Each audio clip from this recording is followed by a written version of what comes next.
कैदियों ने कैद खाने में नंगा नाच मचा दिया था जब उनको जिंदगी में पहली बार ज्योमेट्री बॉक्स मिला। इनको समझ नहीं आया कि इसका करना क्या है। उसमें से प्रकार निकाल के बोतल के ढक्कन में छेद कर रहे हैं, फिर उसके अंदर से पानी पी रहे हैं।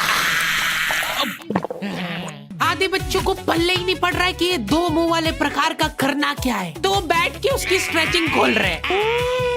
कुछ गांव के लौंडों ने मिलके तो हथियार वगैरह बना लिए थे। ये देख, ये अपने को यहाँ से हुक पकड़ना है, उसके बाद तुम जैसे खींच के इसको छोड़। हाँ, हमारे स्कूल में आसपास के गांव से भी बच्चे आते थे। मेरे को बहुत बढ़िया लगते यार ये बच्चे।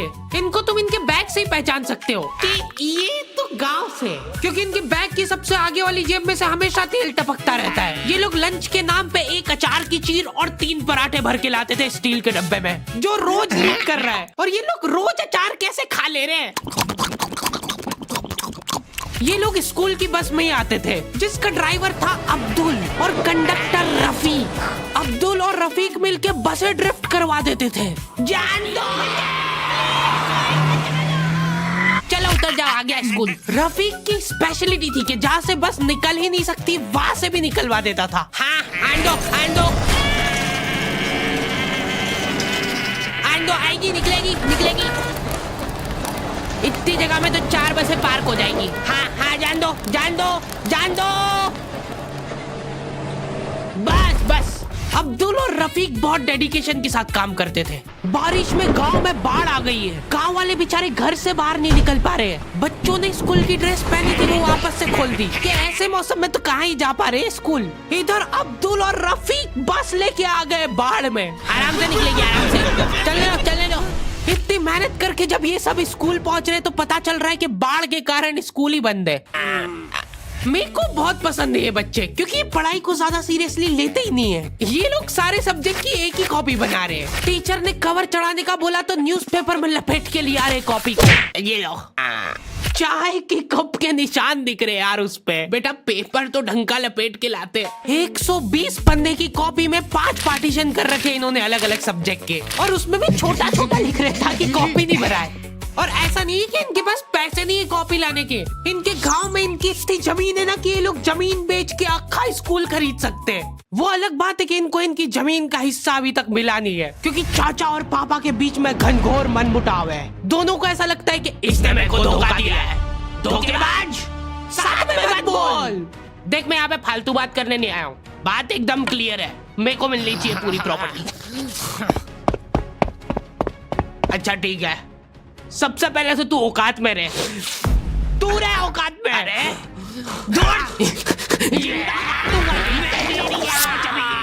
नहीं, दूर, अभी चालू नहीं हुआ है। इनकी बहन दोनों भाइयों का समझौता करने के लिए रेफरी बनी है। एक दूसरे को माँ बहन की गालियां देने के बाद वहीं पे उनको सॉरी बोल दे रहे हैं। सॉरी, क्योंकि दोनों के रिश्ते सेम ही पड़ते हैं।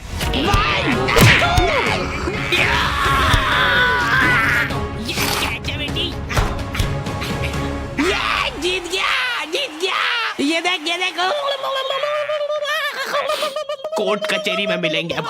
तो अभी तक वो केस चल रहा है और वो चलता ही रहेगा जब तक पापा या चाचा में से कोई मर नहीं जाता। हमारी क्लास के बच्चे बहुत बतौकड़े थे। इनके मुंह का थूक खत्म हो जाता था बोल के। अरे देखो, मैंने व्हाट्सएप स्टेटस डाला था उसका हाथ पकड़ के। अब उसको ऐसा लगा कि मेरा स्टेटस सबको दिखता है, पर मैंने सेटिंग्स में जाके स्टेटस सिर्फ उसको विजिबल कर रखा था। लॉन्डो से कुछ भी शेयर करना बहुत रिस्की काम होता है। मेरे को तो अच्छी लगती है यार कंचन। तुमने सिर्फ बोला है कि ये अच्छी लगती है, इधर लॉन्डो ने अफवाह फैलानी चालू कर दी। सर, उसको आंख उठा के मत देखना, भाई की बंदी है। जब भी वो पास से निकल रही है मत करो यार ये हरकत। वो इंटरेस्टेड होगी भी तो भाग जाएगी तुम्हारी हरकतों की वजह से। इतनी ज्यादा बकलोली सहन करने के बाद हमारे क्लास टीचर ने सोचा कि इनका सेटिंग अरेंजमेंट चेंज कर देते हैं। एक लड़का और एक लड़की बैठाएंगे, फिर देखते कैसे बात करते हैं ये।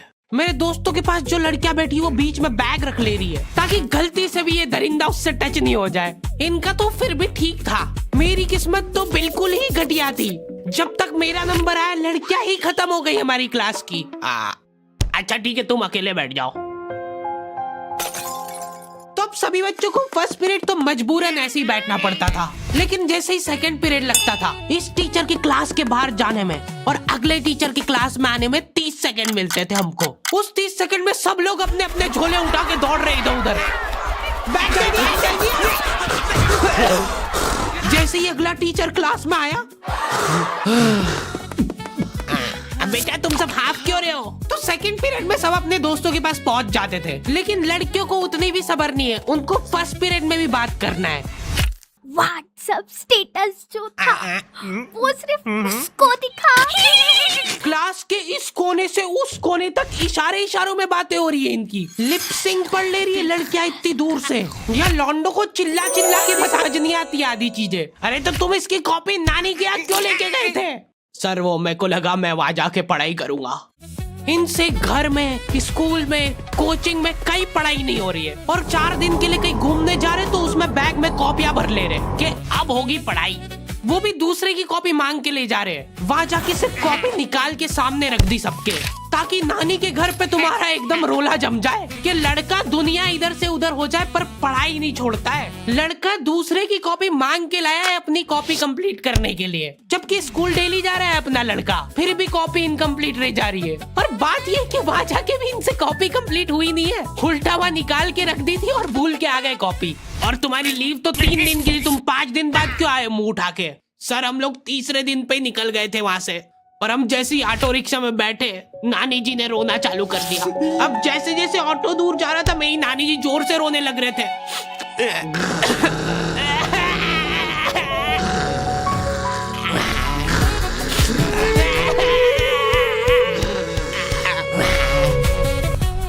एक पूरा दिन तो इसमें हो गया सर हमारा। फिर अगले दिन मम्मी ने उतर के नानी जी को समझाया, रो मत मम्मी, ऐसे रो मत, मत रो।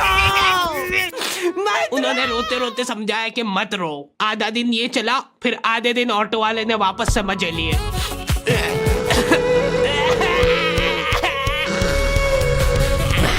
हाँ, बहुत हरामखोर टाइप बच्चे आते थे हमारे स्कूल में। हमारी क्लास के कुछ बच्चों को जने क्या चुल मची कि स्कूल में फोन ले जाते हैं और वॉशरूम में जाके वो फोन में गाने चला के झुंड बना के नाच रहे हैं।